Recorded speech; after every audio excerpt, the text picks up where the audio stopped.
ils s'approvisionnent un peu en produits du côté de Coco Beach. Donc ils prennent toutes sortes de produits. Ils prennent du pétrole, ils prennent du sel et également le gaz.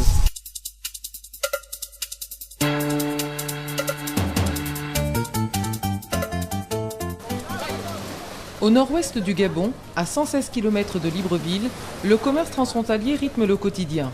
La ville de Coco Beach, d'une superficie de 2248 km², où vivent 2155 habitants, se situe entre le fleuve Noya, qui porte le nom du département, situé dans la province de l'Estuaire, et l'océan Atlantique. Plus précisément à l'embouchure du Rio du Muni, frontalier entre le Gabon et la Guinée équatoriale. Ah là, je suis chargé pour le transport maritime avec le fonctionnaire avec le conseil départemental de Noya.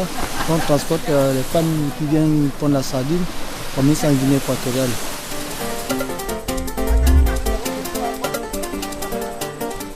Les pirogues vont et viennent entre les villes de Coco Beach au Gabon et de Kogo en Guinée équatoriale pour des raisons de proximité géographique. La traversée s'effectue à bord d'une embarcation en une vingtaine de minutes seulement.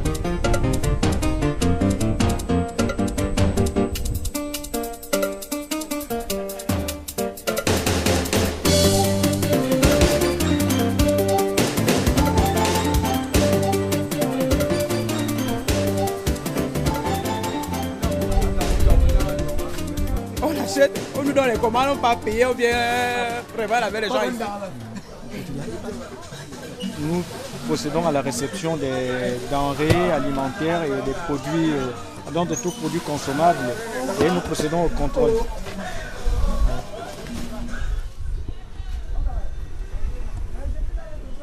Mais ne disposant pas d'un labo, nous procédons à la vérification de la date de péremption.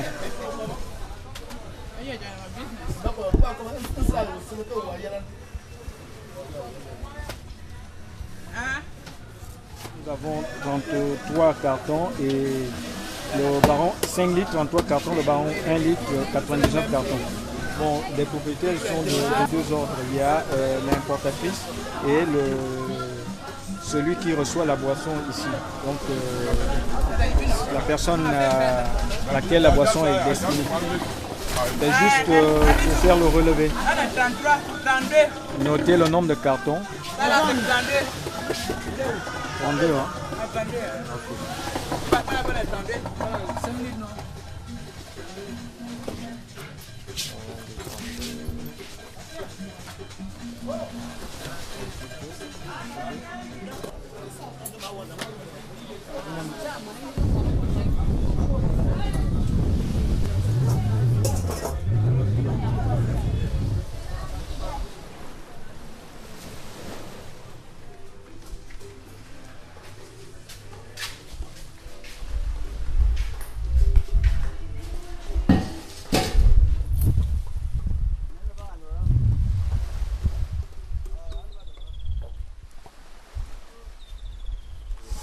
Le pétrole dont je suis en train de servir, 20 litres de pétrole, c'est pour une dame de la Guinée équatoriale qui est venue s'approvisionner en pétrole. Parce que ici, se ravitaille en produits pétrole, et le sel, et puis le gaz, comme également elle a acheté une bouteille de gaz. Donc, tellement que Kogo, qui fait la ville de Guinée entre le Gabon, on voit que Coco Beach est tout proche par rapport à joindre Bata. Donc, ils s'approvisionnent un peu en produits du côté de Coco Beach. Donc ils prennent toutes sortes de produits. Ils prennent du pétrole, ils prennent du sel et également le gaz. Ils viennent pour s'approvisionner parce que eux ici, c'est ici là où ils trouvent le moyen le plus proche pour pouvoir s'approvisionner en produits.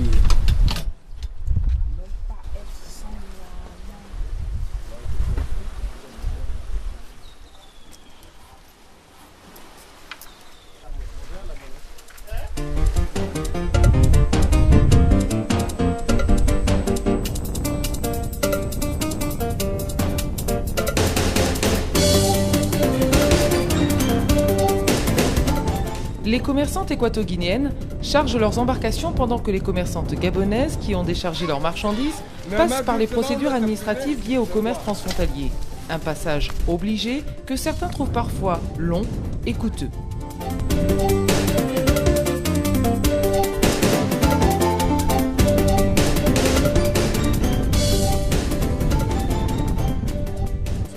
La marchandise revient de la Guinée équatoriale, dans le CEMAC. La boisson arrive à Cocobus dans la pirogue. On décharge, on fait tous les papiers. Après avoir fait les papiers, on amène ça à l'île. On paie tous les taxes. En Guinée équatoriale, la petite fille qu'on appelle Kogo, les taxes sont tellement chères. Tu descends dans la pirogue, même tu as le laissé passer, on te fait payer encore. La marine demande 3 000, la gendarmerie 3 000 et la mairie. Il y a plus de 5 taxes là-bas que tu payes avant de faire tes courses. Mais après les courses aussi, tu dois payer aussi la marchandise, tu dois dédouaner ça, les biens de là-bas, la mairie de là-bas. Tu recommences encore à faire les mêmes scénarios que tu as commencé quand tu étais sans marchandise. Quand ils arrivent ici, c'est pas quand la marchandise arrive ici, il y a la douane que ils me taxent. Il y a la mairie que je ne vends même pas. La mairie me taxe, la mairie gabonaise. Ils me prennent le carton 200 en disant que c'est dans leur territoire que je dois marquer les choses. Il y a l'agriculture, ils me prennent aussi le carton 500, 300. Il y a aussi la marine marchande. Quand j'accoste, on doit payer. Il y a aussi le conseil gabonais de chargeurs qui prend aussi la pirogue à 5 000, à 2 500. Si vous êtes 10 personnes, chacun paie 2 500, 2 500. Donc la boisson, le litre de vie, ça vient. Le cassa que vous payez, ça vient toujours en Guinée. Est-ce que le Gabon fournit le cassa? Le Gabon ne fournit pas le baron de la vallée qui vient en Guinée. C'est pour cela qu'on fait payer les choses depuis là-bas. Ça me permet de nourrir les enfants. Oui, moi en tant que jeune Gabonais, vivant en territoire gabonais, ce que je déplore le plus souvent ici sur Coco Beach, c'est que la frontière elle n'est pas très grande, c'est une toute petite frontière, mais il y a des tracasseries qui ne disent pas leur nom. C'est-à-dire sur une petite frontière, on se retrouve à une multitude de services qui rendent impossible notre activité commerciale. Si j'achète un sac, par exemple, un sac de citron, je fais venir de la Guinée, je l'achète à 30 000 francs. Alors, vous conviendrez que la douane viendra demander sur un sac 1 000 francs pour les frais de douane. La mairie viendra demander 500 pour les frais de la mairie, dont les droits de transaction. Le conseil des Gabonais des chargeurs arrivera avec son bordereau d'identification cargaison. Le ministère de l'Agriculture arrivera. Donc vous conviendrez finalement que lorsque nous arrivons à port, c'est-à-dire à Libreville, pour revendre notre marchandise, il serait complètement impossible d'avoir des prix bas. Parce que chaque commerçant voudrait gagner en fonction de ce qu'il a dépensé.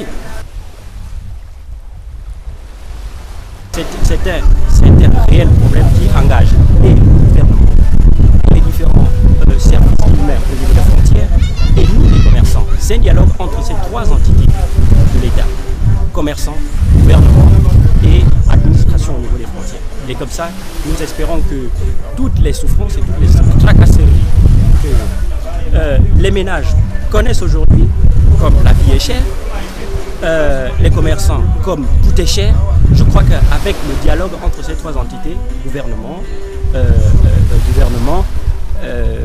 commerçants et administration au niveau des frontières, on parviendra à trouver des bonnes solutions et chacun de nous, de son côté, trouveront des vraies satisfactions. À mon entendement, quand on parle de cargaison, on parle de marchandises, de quantité importante, sinon de quantité industrielle. Mais il est inconcevable que lorsque vous transportez une marchandise, peut-être d'ordre d'un sac seulement, vous êtes assujetti à vous acquitter des frais du bordereau d'identification des cargaisons. On ne sait plus ce qui est cargaison et ce qui ne l'est pas.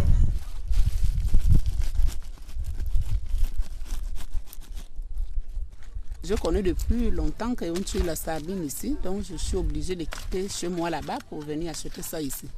Chez nous, on vend ça à Bata. On vient acheter ça ici, on traverse. On paye la voiture de Bata jusqu'à Kogo. Après, on prend la pirogue. On vient acheter la sardine ici. Bon, si tu as 600 000, 300 000, 200 000, ça dépend, tu viens acheter. Ça peut te faire un panier ou 2 paniers. Normalement, bon, des fois, tu peux avoir le bénéfice de 50 000, bien 60 000, bien, ça dépend, hein, parce que tout le temps, c'est pas pareil. Il y a la douane, on paye la douane, on paye les papiers ici, on paye les papiers chez nous, on paye la pirogue, on paye tout. Il y a trop de dépenses, mais si tu gagnes au moins 10 000, 20 000, 30 000, c'est quand même beaucoup.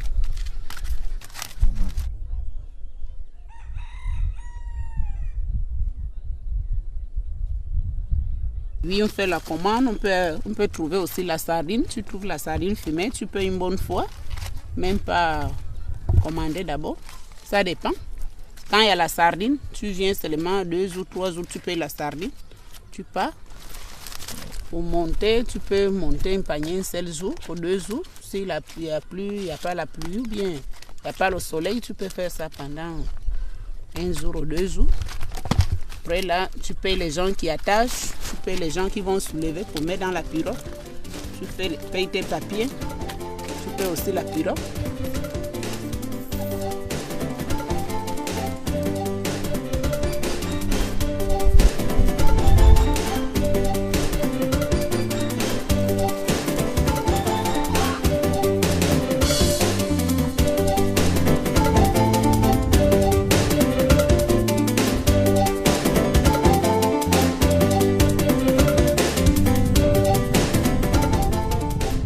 Le commerce informel transfrontalier contribue très largement au processus d'intégration régionale en développant les réseaux informels construits entre individus au fil des années et participe à l'amélioration de la situation socio-économique, notamment celle des femmes.